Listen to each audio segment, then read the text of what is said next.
So, how you guys doing today? Your ladies looking beautiful. So, I flew in from New York the other day and boy, are my arms tired, right? Huh, guys? Huh? Yeah, mine too, man. You funny. Yeah, that's right. Anyway, how you guys doing out here? Now, wait, what did you say, sir? Yeah, well, okay. Well, keep it closed because your mother's a troglodyte, buddy. It's probably why you can't keep your cave mouth shut because you're sucking dick on the weekends.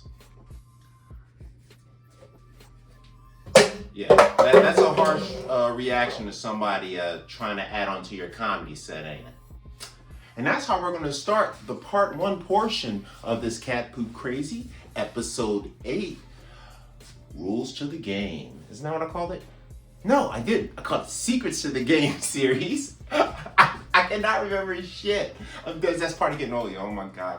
Plus I'm trying to act and do stuff. But anyway, comedy ain't just jokes, it's therapy. So you notice how I reacted when I did my little corny joke and some guy kind of co-signed what was happening, right? Well, in this particular episode, I want to talk about this thing with comedians. That comedians are not there for you.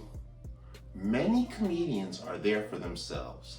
And you know how you get in the beginning of any game. You're new, you're excited to meet everybody. Hey, my name's Carl. Hey, my name's Carl. Wanna work together? Wanna work together? Hey, my name's Carl. Wanna work together? Hey, my name's Carl. What you doing? How can I help? Can I carry? Can I do this? Can I do that? Can I pay for stuff? Whatever it takes. I wanna win. Right? You're all happy, right? So you're meeting everybody. So you look at everybody that you meet. And you meet from the lowest level to the mid-level. You're going to be hanging with famous cats. Whether it's comedy or anything else, but specifically in comedy, I've noticed, you will be around everybody from the lowest level. I just started comedy yesterday, literally because their therapist told them to. That's not a joke. Most famous comedians the therapist made them start. They told them, man, you should do therapy before you shoot something up. But that's a whole nother conversation we'll have in a different video.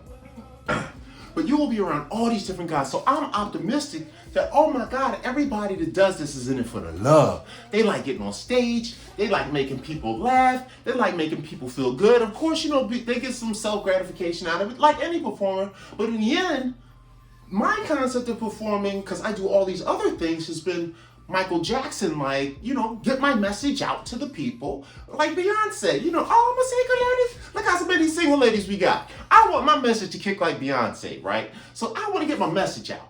That's my whole point when I get on stage. I want to make people laugh. I want to make people happy. I want to make people think. You know what I mean? I want to make people do different stuff. I want to make people treat people better when I get off stage.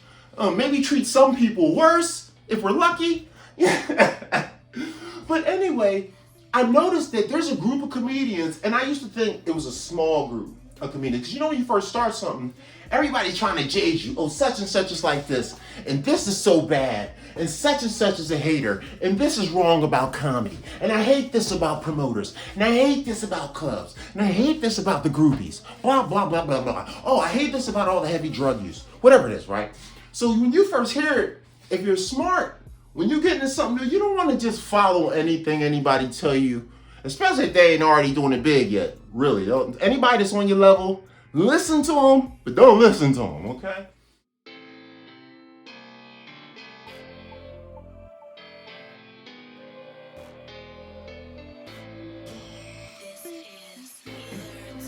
And I'll tell you about that, why you want to do that later. But they'll have to complain. So when you first start, you think, oh, that's 5-10% of the people. They're just the frustrated ones. It's not working for them, right? And that's why they're like that when they go to clubs. And that's why they're rude to people who talk during their set. But now I've been doing comedy in LA for 10 years as a host and for 5 to 7 years as an actual stand-up telling jokes. And I have seen thousands. I mean, I'm talking probably 10,000 people across the stage in the last 10 years from me going, hosting, eventing, watching, going to see other people's stuff. And I have seen that real shit, guys, this is kind of crazy to say. And I want you to pay attention to this when you start going to those open mics and those other comedy clubs and you see a lot of the non-famous comedians, you see people just working it out. Man, I would say 6 to 8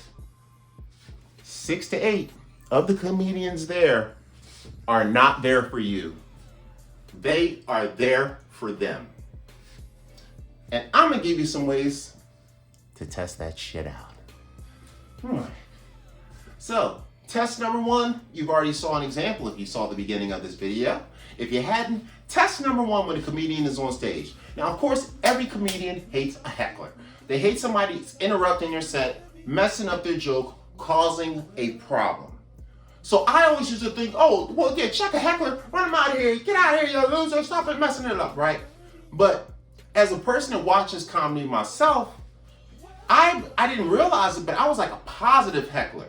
And I've got a little attitude, but nothing, because I'm more supportive.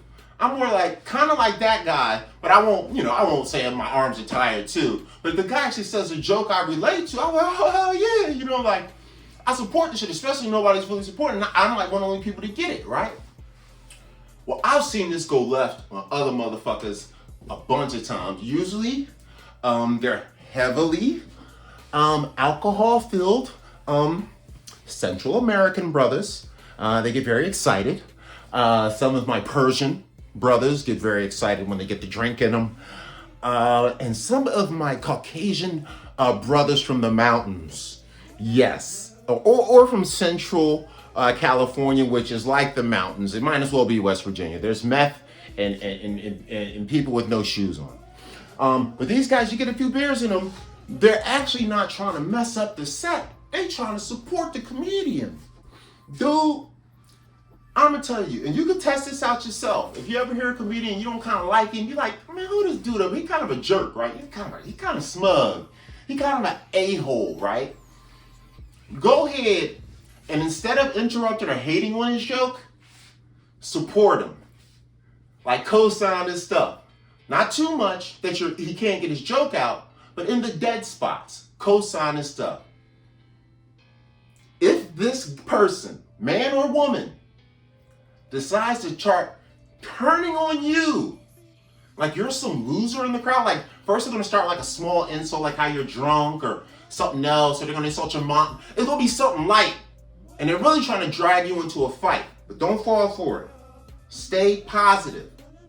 But this will tell you, am I watching the comedian is here for me, or is here for him? Now, if you really want to piss him off, keep being positive and be over positive. Be too supportive of him. Or her. They're probably going to want to fight you, ask security to take you out to get you off the stage. I'm not joking. Now, a real good comedian is there for him.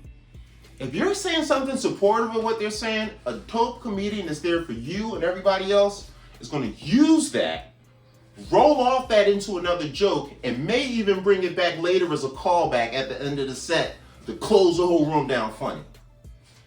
So that's one tip on how you can tell if they're there for you or they're there for themselves. Now here's another behind the scenes tip for all you budding comedians and stand-up comedians and people that actually want to get in the backhand scenes of the situation. Another one you'll notice is the people that are there for you or for them.